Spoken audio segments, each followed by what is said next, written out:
안녕하세요, 일려입니다. 오늘은 용인시 처인구 원산면 맹리 산 61번지에 왔습니다. 이곳은 홍길동전의 저자로 알려진 허균 선생의 집안 묘소로 양천허씨 묘역입니다. 허균 선생은 1618년 48세의 나이로 능지처사를 당했습니다. 선생의 가문은 명문가로 동인의 영수였던 허엽 선생은 그의 아버지이며 우리가 익히 알고 있는 허난설원은 그의 누나입니다.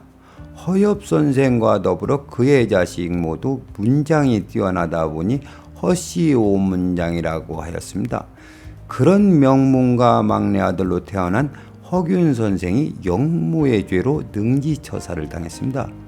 어찌됐든 허균 선생은 사지가 찢기는 거열형으로 생을 마감하고 집안은 풍비박산하였습니다.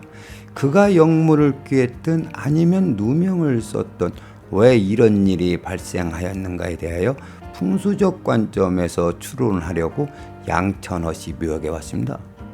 그러나 입구에 들어서자 천봉기념비가 우뚝 서 있습니다. 천봉이란 이장을 했다는 뜻으로 내용을 보니 서초구에 있던 집안 묘지를 1968년 강남권이 개발되면서 이곳 원산면으로 이장했다는 것입니다. 더운 날씨에 뱀 나올까봐 장화까지 신고 왔는데 의도치 않게 풍수적 관점에서는 논할 수도 없을 뿐만 아니라 의미 또한 없게 되었습니다. 이 점 양해 부탁드립니다. 기왕 시작했으니 지금부터는 제 뇌피셜을 가미하여 허균 선생과 집안 묘역에 대해 말씀드리겠습니다. 보시는 이미지가 허균 선생의 묘소입니다.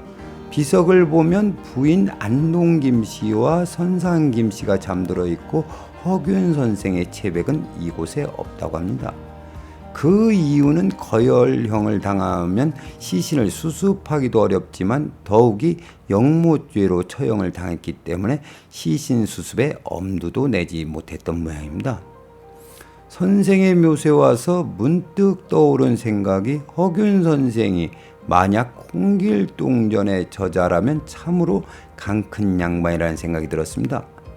제가 만약이라는 표현을 쓰는 이유는 소설 홍길동의 저자가 허균 선생이라는 것에 의견이 분분하기 때문입니다. 그나저나 서울차별과 수탈당하는 백성을 그린 홍길동전의 내용과 천하에 두려워할 바는 오직 백성뿐이라고 설파했던 선생의 사상과 삶의 궤적을 보면 맥이 닿아 있는 것은 분명합니다. 그리고 저는 지금까지 소설 속의 홍길동이 가상의 인물로 알았는데 실존 인물 홍길동을 모티브로 삼았다는 사실입니다. 그것을 알 수 있었던 것이 조선왕조실록을 보면 연산 6년 강도 홍길동을 잡았다는 내용이 있습니다. 상황이 이럴진데 도적 홍길동을 주인공으로 하여 허균 선생이 홍길동전을 실제 집필했다면 선생은 목숨을 걸고 세상을 개혁하고자 했던 혁명가입니다. 다음으로 보시는 이미지가 아버지 허엽 선생의 묘소입니다. 보시는 바와 같이 비석이 두 동강이 난 것을 보수하여 이어 붙였습니다. 혹자는 아들이 영모로 능지처사를 당했기 때문에 그의 부친인 허엽 선생의 묘는 파헤쳐 부관참시를 당하고 비석은 두 동강을 냈다고 하지만 절대 그렇지 않다는 것이 제 생각입니다. 비석을 둘러보면 앞뒤로 훼손 흔적이 없습니다.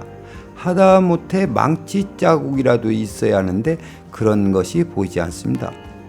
해서 선생의 비석이 두 쪽 났던 이유를 유추하면 보시는 것과 같이 결에 따라 깨진 것을 알 수 있습니다. 그래서 자연적으로 깨졌든지 이곳으로 이장 작업을 하면서 깨졌다고 생각됩니다. 다음으로 보시는 이미지가 허균 선생의 생모인 강릉김 씨 비석인데 정작 봉부는 보이지 않습니다. 여러 자료를 찾아보아도 왜 그런지는 알 수 없었습니다. 지금부터는 허균 선생에 관해 이야기하겠습니다. 제가 허균 선생에 관한 영상을 기획하고 준비하면서 느낀 점은 허균 선생은 위대한 사상가이며 자유인이었다는 것입니다. 좋은 가문에 머리까지 좋으니 얼마든지 세상 편하게 살 수도 있었습니다.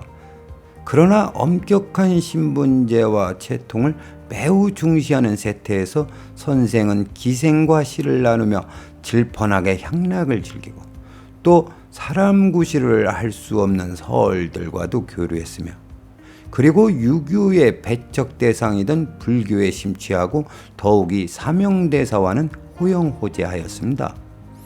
그러나 세상을 너무 앞서간 나머지 아웃사이더가 되었고 그의 사상은 유학자들에게는 조선의 근간을 흔드는 무서운 이념으로 비칠 수밖에 없었습니다.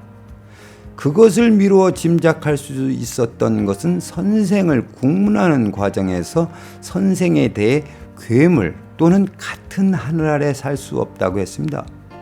그리고 찢어 죽여도 시원찮고 고기를 씹어 먹어도 분이 풀리지 않는다고까지 했습니다. 이 내용을 보면서 선생이 역물을 꾀했기 때문에 죽임을 당한 것이 아니라 선생의 사상과 이념이 두렵고 무서워서 죽일 수밖에 없었다고 저는 생각합니다. 해서 조선 왕조가 끝나는 날까지 선생을 복권하지 않았습니다. 그렇다면 조선 왕조는 왜 선생의 사상과 이념을 두려워했을까요? 그것은 바로 차별 없는 이상국가를 꿈꾸었기 때문입니다. 삼봉 정도전 선생은 태조 이성계와 역성혁명을 하면서 백성을 위한 정치를 하겠다고 민본주의를 조선 건국이념으로 내세웠습니다. 그러나 조선은 왕의 나라요 양반의 나라일 뿐 일반 백성은 소나 말과 같이 고단한 삶을 살 수밖에 없었습니다. 그래서 허균 선생은 백성을 위한 이상국가를 꿈꾸었던 것입니다. 그러다 보니 왕이나 양반층에서는 허균 선생의 사상이 두려워 역적으로 몰아 죽일 수밖에 없었던 것입니다.